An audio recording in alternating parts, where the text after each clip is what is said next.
अरे बहू, ओ बहू, कहाँ हो? आ गई माँ जी। क्यों आवाज लगा रही थी, बोलो। तुम अभी तक अपने कमरे में क्या कर रही थी? अरे तुम्हें पता है ना कि हमें आज शॉपिंग के लिए जाना है। हाँ माँ जी, मुझे पता है, बस उसी के लिए तो तैयार हो रही थी। चलो शॉपिंग के लिए चलते हैं। गीतांजलि अपनी बड़ी बहू काव्या के साथ शॉपिंग के लिए जा ही रही थी कि तभी उसकी छोटी बहू श्वेता उसे कहती है, माँ जी, अगर आप शॉपिंग करने जा रही हो तो मेरे लिए भी एक अच्छी सी साड़ी ले आना। मेरे पास कोई अच्छी सी साड़ी नहीं है। तुझे नई साड़ी का क्या करना है? बहू तू वैसे भी कहीं आती जाती तो है नहीं। एक काम करना, मैं तुझे साड़ी दे दूंगी। बहुत अच्छी अच्छी साड़ी रखी है मेरी अलमारी में। गीतांजलि इतना कहकर अपनी बड़ी बहू काव्या के साथ गाड़ी में बैठकर बड़े से शॉपिंग मॉल में पहुंच जाती है, जहां वो अपनी बड़ी बहू को महंगी से महंगी साड़ियां दिलवाती है। ये ओल्ड फैशनेबल साड़ी है, मुझे कोई न्यू ट्रेंडिंग दिखाओ जो अच्छी, महंगी और बहुत सुंदर खूबसूरत डिजाइन वाली होनी चाहिए।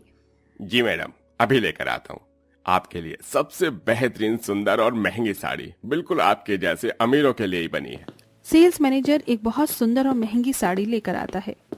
ये वाली सबसे सुंदर और खूबसूरत साड़ी है और इसके बाद हमारी दुकान में और कोई अच्छी साड़ी भी नहीं है। उसकी लाई हुई साड़ी सबसे सुंदर थी, जिसे देखते ही गीतांजलि और काव्या खुश हो जाती हैं। ये हुई ना बात, मेरी अमीर बहू के लिए अमीरों वाली साड़ी कितनी सुंदर लग रही है। हाँ माँ जी, आपने बिल्कुल सही कहा। अब तो मैं अपनी सालगिरह पर इसी को पहनूंगी। वैसे भी पहली सालगिरह की पार्टी में एक अच्छी सुंदर बेस्ट साड़ी तो होनी ही चाहिए। वो साड़ी पूरे 1.5 लाख रुपए की थी, जिसे गीतांजलि अपनी बड़ी बहू को दिलाने में एक बार भी नहीं सोचती। वो उसे साड़ी दिलवा कर घर ले आती है। उसकी इतनी सुंदर और महंगी साड़ी देखकर श्वेता अपने मन में सोचती है, मेरी सास जितना प्यार जिठानी जी को करती है, अगर उसका 5% भी मुझे कर लेती तो आज मैं बहुत खुश होती। लेकिन मेरी गरीबी की वजह से माँ जी तो मुझे जरा भी प्यार नहीं करती। इतनी खूबसूरत साड़ी लेकर आई है जिठानी जी के लिए, लेकिन मेरे लिए कुछ भी लेकर नहीं आई। श्वेता अपने मन में ये सब सोच ही रही थी कि तभी गीतांजलि उसे नौकरों की तरह काम करने के लिए कहती है, अरे श्वेता, क्या खड़ी खड़ी हमारा मुंह देख रही है? चलो जाओ, रसोई में जाकर हमारे लिए कॉफी बना कर लाओ। जी माँ जी, अभी लेकर आती हूँ। श्वेता रसोई में जाती है और कॉफी बनाने लगती है और वो वहीं खड़ी होकर रोने लगती है। मेरी और जेठानी जी की सालगिरह एक ही दिन पर आती है, लेकिन ऐसा महसूस हो रहा है जैसे मेरी तो सालगिरह है ही नहीं। पता नहीं क्यों माँ जी हमेशा से मेरे साथ ऐसा ही बर्ताव करती आई है। श्वेता बहुत परेशान हो जाती है। शाम को जब सब लोग ऑफिस से आ जाते हैं तो श्वेता ने सभी के लिए खाना बनाकर रखा होता है। वो खाने की टेबल पर सभी के लिए खाना लगा देती है।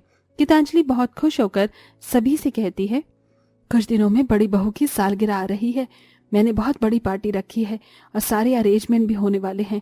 तुम लोग अपने अपने मेहमानों की लिस्ट बनाकर दे देना, मैं सभी को इनविटेशन भेज दूंगी। माँ, सालगिरह तो हमारी भी है। एक काम करना, श्वेता के माता पिता को भी इनवाइट कर देना। उन्हें बुलाने की क्या जरूरत है? हम सब कितने अमीर अमीर लोग होंगे, वहां उन गरीबों का क्या काम? ये सुनते ही श्वेता हैरान रह जाती है कि उसकी सास को उसके माता पिता को लेकर ऐसी सोच है। बेशक वो गरीब है, लेकिन है तो श्वेता के माता पिता ही और इस घर का हिस्सा। उन्हें भी बुलाना जरूरी है। हाँ हाँ ठीक है, चलो बुला लेंगे उन्हें। गीतांजलि ऐसा कहकर बात को टाल देती है, लेकिन उस दिन के बाद भी गीतांजलि सभी मेहमानों को फोन कर देती है, लेकिन श्वेता के माता पिता को इनविटेशन के लिए बोलती ही नहीं, जिसके चलते श्वेता बहुत उदास हो जाती है और अपने कमरे में सुबह सुबह कर रो रही होती है।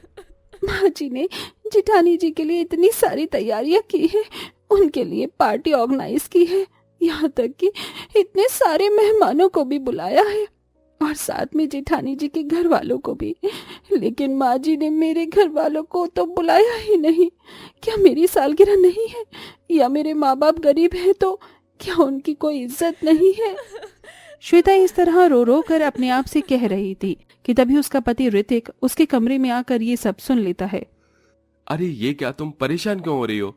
तुम्हारे माता पिता को फोन नहीं किया तो क्या हुआ? मैं हूं ना, मैं अपने सास ससुर को खुद फोन करके बुलाऊंगा। देखना, वो मेरे कहने पर तुम्हारी सालगिरह पर आएंगे। और ये तो तुमने मुझे बताया नहीं कि तुम्हें तुम्हारी सालगिरह पर क्या चाहिए। हाँ नहीं जी, मुझे मेरी सालगिरह पर कुछ नहीं चाहिए, और अगर चाहिए होता तो बस वही सब जो इस घर की बड़ी बहू को मिलता है, छोटी बहू को नहीं। ये सुनकर ऋत्विक को बहुत दुख होता है, लेकिन वो क्या ही करता। अपनी माँ के आगे वो भी कुछ नहीं कह पाता था। इधर श्वेता जैसे तैसे अपने आप को संभालती है। देखते ही देखते श्वेता और काव्या की सालगिरह का दिन आ जाता है, जहाँ काव्या अपने कमरे में महंगी वाली साड़ी पहनकर मेकअप आर्टिस्ट से तैयार हो रही होती है, तो वहीं बेचारी श्वेता साधारण सी साड़ी पहनकर घर के सारे काम कर रही होती है। माँ देखो ना, मैं बड़ी भाभी के लिए कितना प्यारा तोहफा लेकर आई हूँ उनकी सालगिरह के लिए। हाँ हाँ, बहुत खूबसूरत है। स्टेज पर जब तुम्हारी भाभी के केक काटेगी तब उसे ये देना। हाँ माँ, आपने बिल्कुल सही कहा, इस गिफ्ट को मैं उन्हें स्टेज पर ही दूंगी। आरती और गीतांजलि की ये सारी बातें श्वेता सुन लेती है। उसे फिर से बहुत दुख होता है, क्योंकि वो घर में काम कर रही होती है और इधर उसकी जेठानी किसी काम को हाथ नहीं लगाती। अपनी सालगिरह वाले दिन वो बस अपनी ही तैयारी में लगी रहती है। ऐसे ही धीरे धीरे शाम हो जाती है और शाम को फंक्शन शुरू हो जाता है, जहां अमीर जेठानी को तो सब लोग पूछ रहे होते हैं, लेकिन बेचारी गरीब देवरानी की तरफ कोई देखता भी नहीं। सबको ये लगता है कि घर में बस वो एक नौकरानी है। तभी श्वेता के माता पिता और उसका भाई उससे मिलने आते हैं। माँ, बाबूजी आप आ गए? अरे भैया आप भी हो? हाँ मेरी बहन, तुम्हारी शादी की पहली सालगिरह है, तुम्हारे लिए आना तो बिल्कुल बनता है। मैं बहुत खुश हूँ कि तुम इतने बड़े घर की बहू हो। जब ये बात वहां आए हुए मेहमान सुन लेते हैं तो वो हैरान रह जाते हैं। इन गरीबों को तो देखो, आपस में बड़े ही घर वालों से रिश्ता जोड़ रही हैं। अरे जोड़ने दो, इनके नसीबों में ये सब हकीकत में होना तो लिखा ही नहीं। ये सुनते ही बेचारी श्वेता रोने लगती है। तभी सब देखते हैं कि श्वेता बहुत रो रही होती है। वहाँ ऋत्विक आता है और उसे चुप कराने लगता है। चुप हो जाओ, क्या हुआ श्वेता? होना ही क्या है जी, इस घर में मैं सिर्फ एक नौकरानी की ही हैसियत से हूँ। इस घर में शुरू से ही जेठानी जी को प्यार मिला है, क्योंकि वो अमीर है और मैं गरीब हूँ। इसलिए यहाँ आए हुए लोगों को इतना भी नहीं पता कि मैं इस घर की छोटी बहू हूँ। ये सुनते ही सभी मेहमान गीतांजलि से इस सवाल को पूछने लगते हैं, जिसके चलते गीतांजलि मुंह बनाकर कहती है, हाँ हाँ, ये गरीब और फटीचर घर की लड़की हमारे घर की बहू है। ये सुनकर श्वेता और भी रोने लगती है। तभी उसका भाई महेश सभी मेहमानों से और गीतांजलि से कहता है, आप अमीर लोगों में यही तो गलत बात होती है। अरे अगर आपके घर में एक गरीब बहू है तो इसका मतलब ये नहीं करना चाहिए कि उस गरीब बहू की कोई इज्जत ही नहीं है, बल्कि आपको सभी के साथ अच्छे से बर्ताव करना चाहिए। मुझे लगा ही था यहाँ मेरी बहन के साथ गरीब होने की वजह से कोई अच्छे से बर्ताव ही नहीं करता होगा, इसलिए मैं अपनी बहन के लिए केक भी लेकर आया था। मेरी प्यारी बहन, सालगिरह मुबारक हो। हम गरीब है तो क्या हुआ, लेकिन हमारे पास बहुत बड़ा दिल है। ये लो, अपनी सालगिरह का केक काटो। अपने भाई को इतना कुछ करते हुए देख श्वेता बहुत खुश होती है और केक काटकर अपने पति, अपने भाई, अपने माता पिता को खिलाती है। तो वहीं गीतांजलि और काव्या को भी अपनी गलती का कहीं ना कहीं एहसास होता है।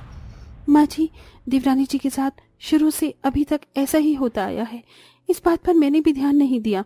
जो दर्जा मुझे इस घर में मिला है वही छोटी बहू होने के नाते श्वेता को भी मिलना चाहिए था। बहू, मुझे माफ कर दो, मुझसे बहुत बड़ी गलती हो गई। मुझे तुम्हारे साथ ऐसा नहीं करना चाहिए था। बेटा, तुमने सही कहा, हम लोग इतने अमीर हैं फिर भी हम अमीर और गरीब में फर्क कर रहे थे, जबकि तुम्हारी बहन अमीर घर की बहू है। आज से ये अमीरी और गरीबी का फर्क इस घर में हमेशा हमेशा के लिए खत्म हुआ और अब मैं दोनों बहू की सालगिरह अच्छे से मनाऊंगी। ऋत्विक, जितना बड़ा केक मैंने काव्या बहू के लिए ऑर्डर किया है उतना ही बड़ा केक ऑर्डर करो श्वेता बहू के लिए। देवरानी जी, ये लो मेरी नई महंगी और सुंदर प्यारी सी साड़ी और कुछ गहने हैं, इन्हें पहनकर तैयार होकर आओ। यहाँ अब कोई कम ज्यादा नहीं होगा। सभी का इतना प्यार देखकर और सभी को अपनी गलती का एहसास होता देखकर श्वेता को अच्छा लगता है। वो अपनी जेठानी के दिए हुए नए कपड़े और गहने पहनकर तैयार होकर आती है, जिसके बाद दोनों देवरानी जेठानी एक साथ मिलकर अपना बड़ा सा केक काटती हैं और अपनी पहली सालगिरह को अच्छे से सेलिब्रेट करती हैं। उस दिन के बाद से अमीरी और गरीबी का फर्क हमेशा के लिए खत्म हो जाता है और दोनों बहू एक साथ खुशी खुशी रहने लगती हैं।